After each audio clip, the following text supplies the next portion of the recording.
tubaab dafa ne il faut rendre à César ce qui appartient à César.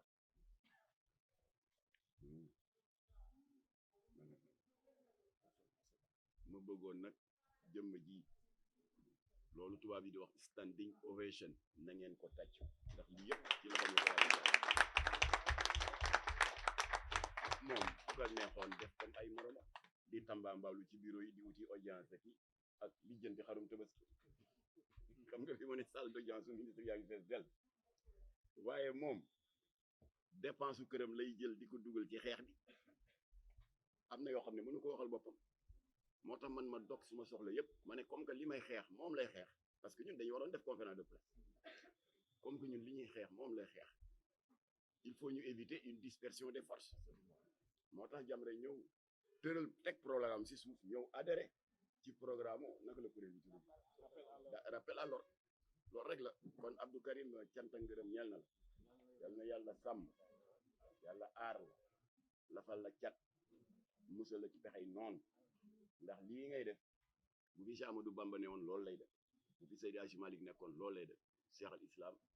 ak Seydina Limam xale nga waaye mag ñi ne nañ xale bu loxoom setee mën na bokk ak xale yi ndax mën na bokk ak mag ñi ndax yow mën nga bokk ak ñëpp ndax lii mosoo si jóg ba nga nekkee tout tànk ba léegi man ba ma la xamee ba léegi ci lii nga dëkk di bañ les contre-valeurs di xeex contre lépp luy tilimal malaanu l'islam di xeex contre lépp luy raam jëm ci penc mi nar a yàq jikko yi particulièrement jikko xale yi ci loolu nga dëkk ku la jàppalewul rek xëy na dafa ne ci leneen yal na yàlla sàmm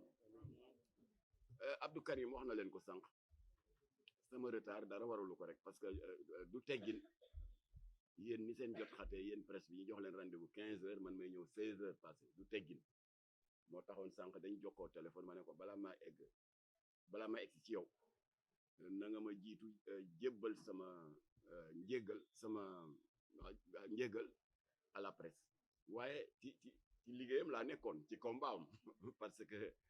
yéeg ngeen ne que fa ñu jaaroon avec le faux oustaz la Cheikh Ahmed Cissé bi doon wax naan ay sangam la fa yàlla wax du dëgg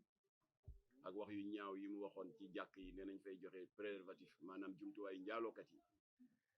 fa ñu jaaroon def suura jéem ko rappeler à l'ordre mu dëgër bopp ñu yóbbu ko ci yoon ñu nëbb ko jant bi foofu la ñu jaar ak waa ji ne dallu sëriñam moo gën alxuraan baxara ba nansi combat Abdou Karim la combat Jamra la on ne peut pas être tous ensemble au même endroit Karim nekk ci lii man maa ngoon cëlale voilà kon teg nañ ko loxo dem ginnaaw bi Jamra defee shura moom dama ko jéggi dem wax ak xalif général am c'était au mois de janvier xalif général lu yàlla yi ñu di ko wax Cheikh Aliou Cissé waaw ma ne ko sa taalibe bi day mu ngi lëmbee réew mi réseaux sociaux yaa ngi toj këru diine yi mer nañ nee na sa dàll wii moo gën baxara ba naas alors foofu lañ jaaroon Ahmed Cissé alors moom mu naqaru que bi waa ji waxee ba mu désavoué ko réseaux sociaux yi dañu dagg waxam jàllale wax ju rëy ci Cheikh Moussa Diagne wax mu ne ci yéen laa yaakaar nag Jamra ngeen jàllale l'intégralité de la vidéo kon nag ku bëgg yeneen détails parce que c'est une longue histoire ça dure 45 minutes mën ngeen dem ci page yu Jamra di ngeen gis suura ba ma am ak xali généralu yàlla yi pour ñaan ko mu rappeler à l'ordre Moussa Diagne bi nga xam ne tooñkat la mais comme que def na lu ne mu dëgër bopp te moomul nit ñi il non seulement wax na wax ju rëy waaye il persiste genre maa tey te dëkk bi am yoon ñu ngi gërëm le procureur Ibrahima Ndoye qui a pris les devants daal di actionner le commissaire Didiak Faye ñu jàpp ko démb ci guddi dans la nuit du jeudi 15 au vendredi 16 département de Foundiougne région de Fatick il est dans les locaux de la division spéciale de la cybercriminalité man nag dama leen doon yónnee ñoom cybercriminalité des vidéos complémentaires pour que bu ñu entendre waa ji ba noppi ba def le rapport d'audition boole ko ak vidéo yi déféré ko au parquet jébbal ko procureur voilà il appartient maintenant au procureur de décider de la suite à donner loolu lu bokk ci xeex bi la parce que lépp ci aar valeurs yi rafet yi fi mag ñu baax ñi bàyyi rek la xale yi tuuti nag tout tànk yi parce que gis naa presse bi li ci ëpp ay jeunes ngeen il faut que ngeen xam fu góor jigéen jóge parce que booy xeex dara da ngay xam li ngay xeex lan la mu bañ a doon ma riirandoo ñu ngi sant yàlla bi nga xam ne les deux grandes religions révélées yi nekk fii Sénégal di le christianisme ak l'islam ñoo ci bokk benn wax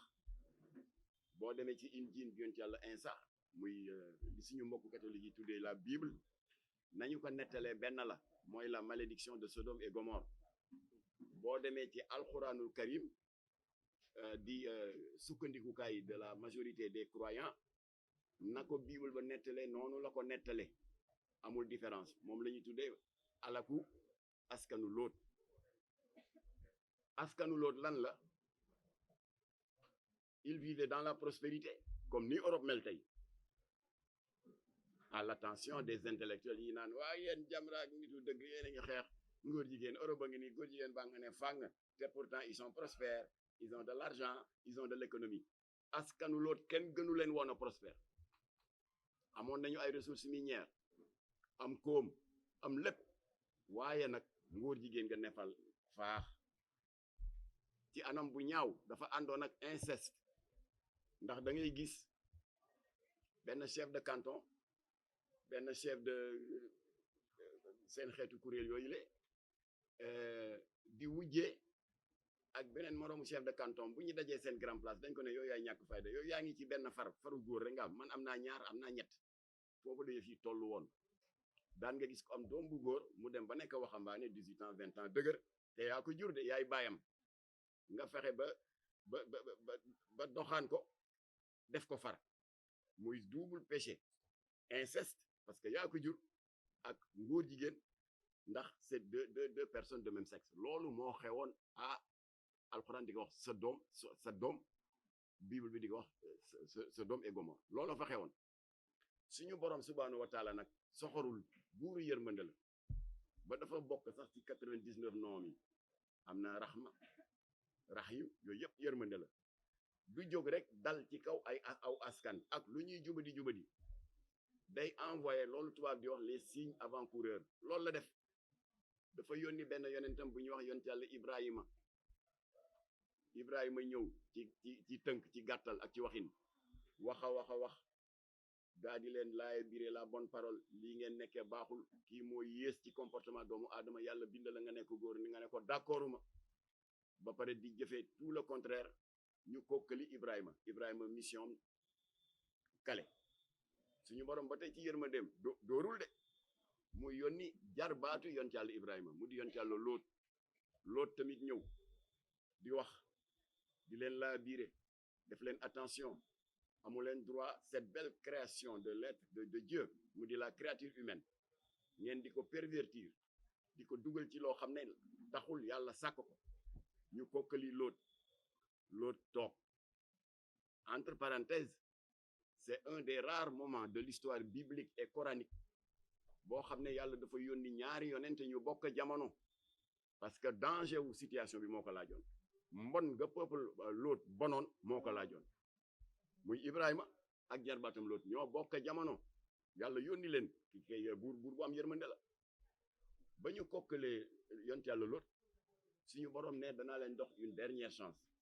mu daal di yónni ñaari malayka waaye nag dañu am apparence humaine ñu dem seeti Lóot wax ko ne suñu borom subhanahu wa taala moo ñu yónni ndax sa jaan wàcc na Ibrahima jaanam wàcc na ñun dañu bëggoon ñu was lu ci yàq Lóot daal di convoqué assemblée générale bu mag a mag dignitaires yeeg kilifa gox baak yépp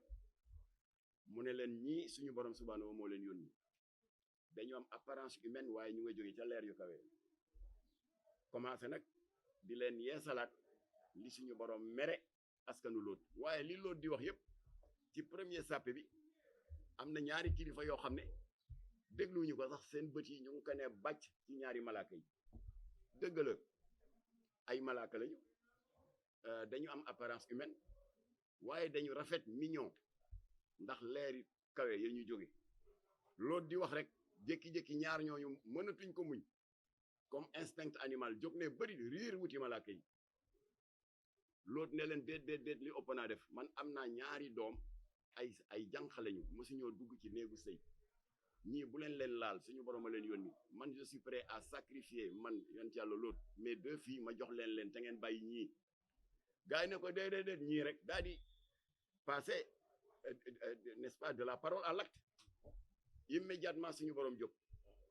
daa di ne Seydina Ibrahima mu ne ko la bayk Seydina Lot mu ne ko la bayk suñu borom ne génn leen dëkk bi ñi ils sont irrécupérables ci la yebal nag le commandant en chef des forces armées célestes muy Seydina Jibril alayhi salaam chefu malaaka yi mu ànd ak un contingent de 70 000 anges ñu dem ronu dëkk ba ci croûte terrestre bi mu di Sodome et Gomorrhe texali ko de la croûte terrestre naaw ak dëkk ba ca kaw dëpp ko dóor ko ci suuf taal ko dëkk ba tàkk juróom-ñaar fukki guddi ak juróom-ñaar fukki bëccëg ba nekk dóom loolu la suñu borom def ci kàttanam subhanahu wa taala borom kun fa yakun noonu la leen effacé ginnaaw bi mu artu jariñul dara fa la mujjee ak ñoom foog ngeen xam ne foofu la ngóor jigéen jóge waaye nag alaaji Ibu Saaxo ñun ba ñu nekkee xale maak maître maam Adama Gueye Abdoulaye Gueye bu daan def tafsir Quran fii ci juma ca dem dañ daan dem déglu ji moom dégg naa mu joxe une information complémentaire concernant la malédiction de Sodome et Gomorrhe nee na li ulamaaw tafsir yi fàtte mooy suñu borom ginnaaw bi mu leen joxe ces 3 portes de sortie pour ñu génn ci lu bon di ñu nekkee avant malaaka yi di leen effacé dafa am benn groupe bu malaaka bu suñu borom yónni ñu defi une dernière prospection balaa muy raser dëkk ba malaaka yooyu ba ñu demee dañuy ñëw rendre compte suñu borom ne ko ñii nga bëgg a faagaagal day gox sàngam am na ay kilifa yu fa nekk de guddeeg bëccëg ñu ngi lay sàbbal beneen malaaka ne ko gox sàngam kilifa sàngam nga fa ne toujours mu ngi lay wéetal gox sàngam Ibou Sakho ndeysaan ci waxinam ba explication yi bare suñu borom ne ñooñu ngeen may wax naan ñu ngi may jaamook ñu ngi nangam fan la ñu nekkoon bi jikko yi di yàqu bi dëkk bi di yàqu malaaka yi teg mu ne leen kon nattu wi na ngeen ko tàmbali ci ñoom foofu la suñu borom génne après bi sang bu tedd Seydina Mohamed dikke aaya boobu daal di ne wattaqu fitnatan laa tusibanna allazina zalamu minkum xaasa mu ngi ci alquranul karim yéen jaam yi moytu leen sama mbugal boo xam ne bu ma koy dóor ci seen kaw du yem rek ci bopp ña ko créé kon ñun ñi toog fi yëpp ay naan waaw man duma ko def sama doom nekkul góor jigéen nekkul lii loolu génnuñu ci de suñu borom nee na bu wax jotee ña mën a wax te war a wax nañu wax pour que bu nattoom ñëwee xëy na bu boobaa mu mën a def xaaj ak seen voilà kon il fallait ngeen xam loolu pour ngeen mën a comprendre xadaru Abdou Karim Gueye contre ce fléau là ak Jamra parce que yàlla moo ko bañ suñu boroom moo criminalisé ngóor jigéen fukki yoon ak juróom benn ci alxuraan avant ñuy préparer suñu offensive bi nga xam ne le régime de Macky Sall rejeté woon na suñu proposition de loi ñu war a def benn daje bu mag yéen ñëpp a ngi koy fàttaliku dégg naa Blaise di ko rappeler léegi place de l'Obélisque pour wane suñu indignation ginnaaw bi la mafia APR Benno Bokk Yaakaar bloqué suñu proposition de loi alors l'imam Aboubacry Faye bu jamaatu Ibadou Rahman dafa jaar kër ga nee ma Gueye on va vers une offensive historique te dafa am solo ci communication bi indil ma am nga téere alxuraan ma ne ko waaw mu ne indil ma ko ma indi ko ñu tëju maak Aboubacry Faye jamaatu Ibadou Rahman ñu tëju 1 heure de temps pour lay bañ a am ak ñu am firnde yu wér ne yàlla moo ko jëkk a criminalisé ñu daal di tàmbali maak Aboubacry Faye 4 heures de l'après-midi ba ñuy julli tàkkusaan di recenser ñu ngi ko tàmbalee Faatihatul Kitaab ba Liif Laam Miim Zaalika recenser nañ 16 fatwa yu suñu borom yëkkati bu gën a tar sa morom nga ne bii di ko dóor ci borom ñaari tur 16 criminalisation sooratul Tawba sooratul Anfal sooratul Naml sooratul Ankabut sooratul Anbiya le reste boo leen demee ci page Facebook Jamra di ngeen gis l'ensemble des 16 fatwa yi suñu borom yëkkati di ko dóor ci borom ñaari tur suñu mbokk catholique yi tamit kenn demul ñu des Blaise wax na ko léegi Blaise ma complété sa information boo demee ci Ancien Testament téere ba ñuy wax Lévitique chapitre 18 verset 22 suñu borom wax na fa la mu wax ci alquran parce que bible bi moo jëkk a wàcc ci alquran chapitre 18 verset 22 ci Lévitique suñu borom nee na coucher avec un homme comme on couche avec une femme est une abomination kon nag 98% des croyants de ce pays catholiques et musulmans confondus ñu ngi sukkandiku ci ay textes sacrés qui ont eux-mêmes criminalisé l'homosexualité waa nga jóg taxaw naan c'est toléré loolu c'est toléré suñu boroom rëbb leen 16 fois Bible bi wax ci lu leer chapitre 18 verset 22 ci Lévitique tolérance kay amu fa loola waral nag am nañu ko évoqué léegi ci seen intervention bi fi coow li amee fii ci université de Dakar le 17 mai 2024 dégg ngeen position bi ci Jamra jël ñun xaaruñu kenn ndax tubaab nee na il faut battre le fer pendant qu'il est chaud ndax université de Dakar yéen a ma ko gën a xam biñ koy tabax amaguñu indépendance yàgg na fi 1959 la université de Dakar tradition républicaine au Sénégal chef d'État bu fi jaar soo amee benn invité de marque ni nga koy yóbboo mu visiter des sites touristiques comme le parc animalier de Hann ni nga koy yóbboo mu visiter la maison des esclaves de Gorée tradition la également nga yóbbu ko ci amphithéâtre bu mag ba mu jàkkaarloog étudiants yi weccanteeg ñoom ay kaddu tradition la le premier président de la République Léopold Sédar Senghor moo fi indi woon Yasser Arafat foofu ci université fi Mélenchon taxawoon Abdou Diouf indi woon na fi Nelson Mandela Ablaye Wade indi woon na fi dégg nga Nicolas Sarkozy ainsi de suite mais c'est la première fois dans l'histoire du Sénégal ñu indi ci bërëb bu tedd bii nga xam ne li ko tax a jóg mooy ubbi dënnu étudiants yi jëmbat ci seen xel ak ci seen xol xam-xam ak jikko yu baax c'est la première fois ñu indi fi koo xam ne il a la réputation mondiale d'être porteur de 2 agendas sataniques muy Jean-Luc Mélenchon premier agenda satanique il est membre de la loge maçonnique GOF le Grand Orient de France depuis 1983 le Jean-Luc Mélenchon adhéré au Grand Orient de France qui est la loge maçonnique la plus islamophobe d'Europe j'expliquerai pourquoi après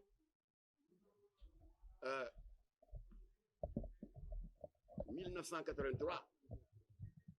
à titre de rappel mooy année bi ñu créé Jamra février 83 ça fait 42 ans kon Jean-Luc Mélenchon a 42 ans de militantisme maçonnique mënul nax nit ñi waaw il soutient la cause palestinienne parce que c'était la veille des élections européennes je soutiens les minorités tappale la parce que mënuloo adhérer dans une loge qui combat les musulmans ba pare ngay jaar suuf def double jeu naan yaa ngi soutenir les causes des minorités c'est de la politique politicienne c'est de l'hypocrisie avec tout le respect qu'on lui doit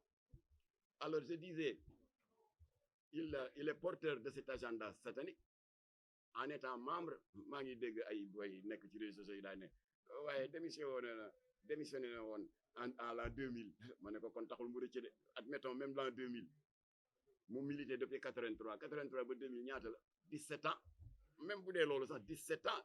de militantisme maçonnique alors ndax xam ngeen ne loge maçonnique yi dafa amoon scission en 1776 ci gàttal parce que la franc-maçonnerie est d'origine anglo-saxonne ba scission amee tendance bi Jean-Luc Mélenchon bokk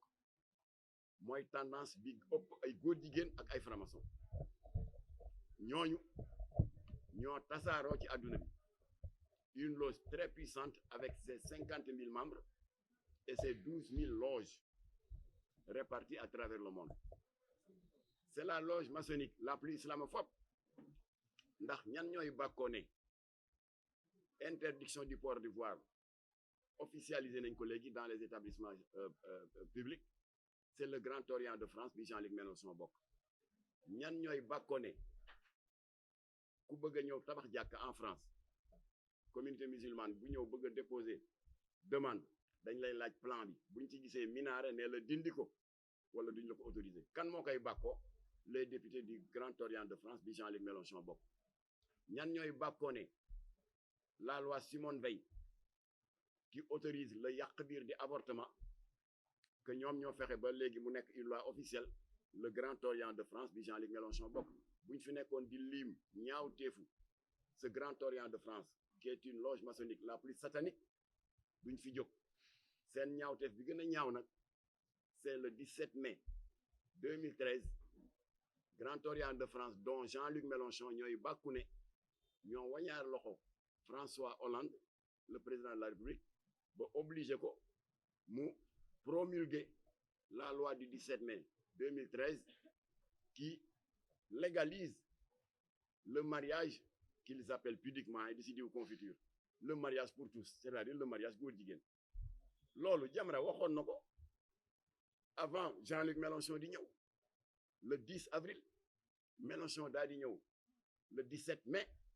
université daal di dëggal li Jamra wax kenn forcé wu ko moo jël micro jàkkaarloog étudiants yi des milliers d'étudiants sans compter ñi xajul woon ci amphithéâtre bi nekk ci biti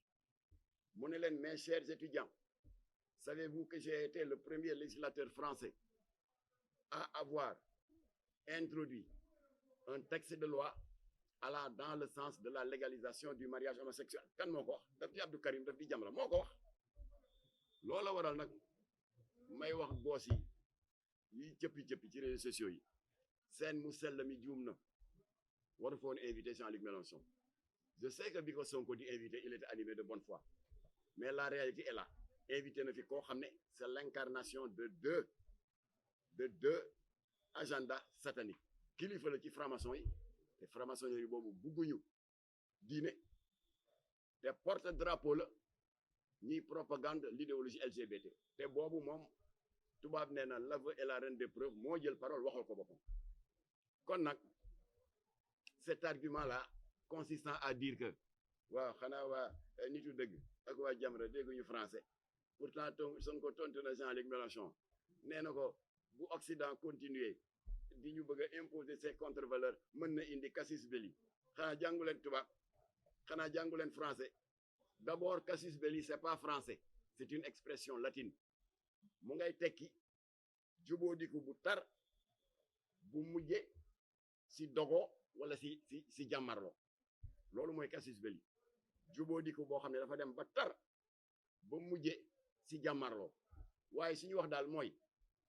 diversion daal bu mu fi am ay casus belleeg Moussa belleeg Firawna belleeg waru ko fi woon indi seen mu sell mi juum na nangu ne juum na dellu ginnaaw et on avance alors bu ko defee nag la ñu ragaloon moomu jaam ndax tontu na ko tontu bu gën a garaaw tontu bi Macky Sall defoon maak Abdou Karim yi ñoo daloon ci kaw Macky Sall ci yar ak teggin nag ñun dañu demoon fële Café de Rome nekk ñu fi di def ay communiqué anonyme dañu dem Café de Rome à visage découvert ñu ci bari ci yéen caméra yi yéen a nga fa woon ñu ne ko monsieur le président gàntal nga Obama dëgg la mais formulation bi ànduñu ci parce que ça nous met en danger ñun askanu Sénégal ndax yow président rek nga bu sa mandat jeexee da ngay génn dem benn journaliste ne ma waaw mais du opposé na ko une fin de non recevoir doyul ma ne ko gàntal na ko mais il nous expose lan la tontu Obama suite à son interpellation indécente on n'est pas encore prêt le danger mooy lobby LGBT yi doon déglu loolu en live mën nañ ne Sénégal day mënees naa tàmbali am yaakaar parce que nee na on n'est pas encore prêt xëy na loolu mën naa tekki ne jamono dana dox ba Sénégal ils seront prêts c'est dangereux ñu dal ci kaw Macky Sall waa léegi Sonko mooy kan bu indee tontu bu gën a pire que bu Macky Sall mooy kan ba dañu war a damm suñu loos naan ko oui monsieur d'accord monsieur du ñu ko def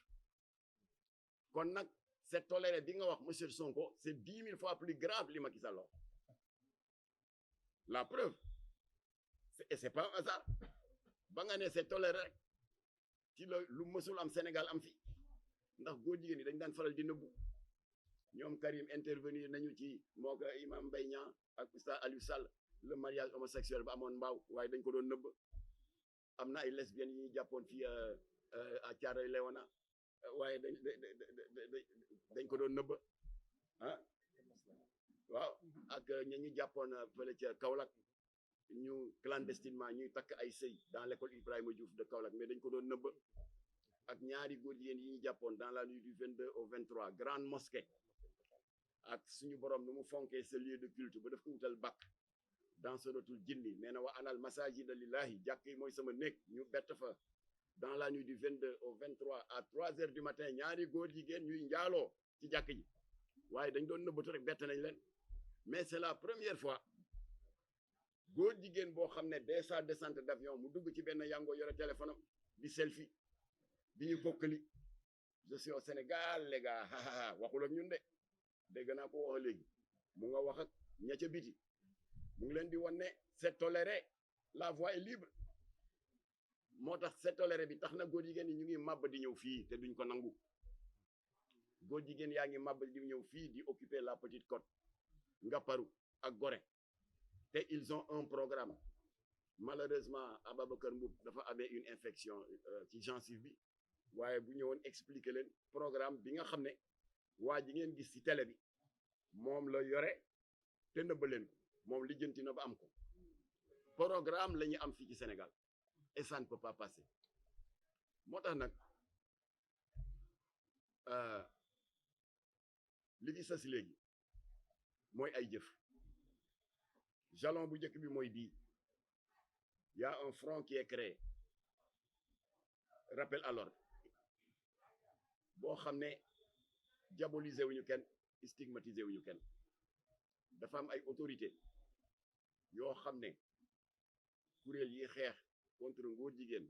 nitu dëgg ànd sàmm jikko yi Jamra ba ñu tegee par choc Macky Sall mu lànk ne du ko criminaliser dafa am assemblée générale bu mag bu ñu defoon au mois de février 2022 ci la opposition bi classe politique bi ñëw exploiter suñu combat am na ñu fa jël parole naan wooy dañ ko war a criminaliser Sonko est allé plus loin dafa recevoir le directoire de ànd sàmm jikko yi nee leen man day bés bu ma jotee ci nguur gi lii bokk na ci loi ya may jëkk a jël kan moo ko sosal moo ko wax waaye ñun nag on le prend au mot nee ko acca bismillah mu ne nañu votel ba noppi rek sénégalais yi votel leen en masse 54% tellement ils étaient furieux et en colère ci le régime Macky Sall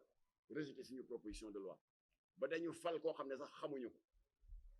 ndax faj mer ñu bari bañ leen ne ki falu président Diomaye Faye la tudd ñu ne kuy kooku sénégalais moo am boobu détermination bu meree rek mën na jël benn golo wala benn ganaar sax solol ko mbubba président ne ko yaay falu ba ñu faloo am 54% ba jël président de la république ñu ne waaye sëñ bi léegi acca bismillah criminalisation ñu ne waaw xam nga ñi bloqué woon projet ànd sàmm jikko yi ils sont toujours majoritaires à l'assemblée kon il nous faut l'assemblée sénégalais ne loolu du problème daa di jëlaat élan man dama def sax loo xam ne musuma ko def xam nga sumay jarbaat dañuy tàmm bu élection amee ñu di ma laaj pour ma orienter leen ma ne leen Sonko nee na dana criminaliser ngóor jigéen le seul obstacle amagul majorité à l'assemblée dem leen ngeen jox ko majorité xëy na keneen def na noonu keneen def noonu ñu joxaat ko majorité ñu daal di am 130 députés sur 165 donc am nañ majorité écrasante à l'assemblée am l'exécutif di le président de la république ana lay fu lay amati léegi loolu la waral nag bu fekkoon criminaliser nañ ko nëgër ni saay-saay bii fi ñëw di selfie du fi ñëw waaye non seulement sàmmoo sa kaddu waaye da nga wax ne c'est toléré voilà loolu la waral nag tey mooy premier jalon bi informer opinion bi ne ñi bokk la ñuy bañ boole lañu seen doole deuxième jalon bi bu leen ko xeeb c'est important ndax moom laa ubbee sama wax sànq biñ ma joxee kàddu dénk suñu bopp yàlla dafa am solo ndax ñun lii ñuy xeex di suñu bakken suñu borom moo ko jëkk a criminaliser liimal naa leen ay liimal leen tamit li suñu borom waxoon avant l'islam di ñëw dans Lévitique de l'Ancien Testament kon prochain jalon bi dañu bëgg a jëmmal kàddu suñu borom pour wan ko ne tey lañu gën a ngoy ci la ngay bañ mu di bi suñu borom créé benn mini Sodome et Gomorrhe mooy foofa ci rond point ngor ba Sodome et Gomorrhe bu ndaw la parce que dem leen ngeen xool rek soo loolu am des connaissances en urbanisme boo xoolee immeuble yi ko wër am na yu màgget yoo xam ne ça date de 1950 waaye ni mu ne cooc immeuble bii ku ko xool muy bu moderne ce n'est pas hasard góor jigéen yi nekk ci deuxième ak troisième étage te loolu waa ji moo ko wax ci doon selfie dem leen ngeen xoolaat vidéo nee na ñoom ñun ñoo occupé woon deuxième ak troisième yàlla jël immeuble boobu màbbal ko ba pare daal di bàyyi waa ji la vie sauve ma ne ko dama bëgg dama nga témoigner ji waa ji wane tànk baa nga xaw a xoosu bu metti ak loxo bi mu ne gaañ-gaañ yi rek laa ci am waaye diw ak diw ñu nga woon deuxième diw mu nga woon troisième daal di tiit nañu alors kon nag le 23 ajuma bii di ñëw Abdou Karim def na le nécessaire sur le plan administratif déposé nañu demande d'autorisation du demande d'autorisation sax waaye xam nga l'article 10 de la Constitution moo garantir à chaque citoyen le droit d'exprimer son opinion par la pensée, par la plume, par l'image, pourvu que l'expression de ses opinions ne porte atteinte à l'honorabilité d'autrui et à l'ordre public. ñun porté wuñu honorabilité d'autrui personne, troublé wuñu ordre public. waaye nag mais c'est soumis au principe de la déclaration préalable. Kon li Abdou Karim déposé, c'est une déclaration préalable conformément à l'article 10 de la Constitution. daf leen ne vendredi telle heure ban heure nga ci def vendredi après la prière telle heure ku nekk la nga jàppoon jullit catholique animiste ndax nous sommes liés par le même destin. les lobby LGBT dañu bëgg a wàcce mbugalu yàlla suñu kaw te duñ ko nangu.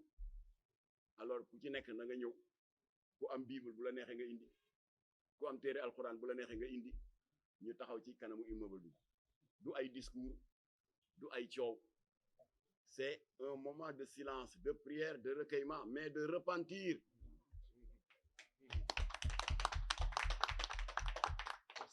Et c'est important. maa ngi profité ak Karim et j'en aurais terminé dama daj sànq ci dañ ma ko yónnee sax benn lien góor jigéen sénégalais yi nekk ci diaspora bi jóg nañu di commencé nañu di ñu live. Karim yow gars yi ils ne t'ont pas raté man waxi noppi man la ñu gën a rey nee ma commandant chef góor jigéen yi mooy punkal moomu xeesal ba weex tàll maa ngi ko gis mu ngi naan xoola Pa Jamra bi ak kanamam gu wow gi ba mu paree beneen góor jigéen bi bàjjanu góor jigéen la sax parce que dafa yar yi moustache te dàq fi saaga dégg nga kilifa diine yi mu ne xool kaak bëtam yi mel ni bëtu looy beneen góor jigéen bu sew bi mooy ki xob bi tuñ bi tey peinture karaw yi ne ko xool ko buy wax di tourner bët yi mel ni si ndax bu biir. alors ma di leen tontu ne dinañ yàgg am kanam gu wow yàgg am bëtu looy parce que Karim a ngi nii il est tout le temps malade xiiboon la comme man parce que taluñu lekk taluñu naan ndax seen mbon ndax mbugalu yàlla ndax mbugalu yàlla bi ngeen bëgg a wàcc suñu kaw te duñ ko nangu. kon nag subhaana rabbika rabbil izzati amma yasifun wa salaamun alal mursalin walhamdulillahi rabbil alamin.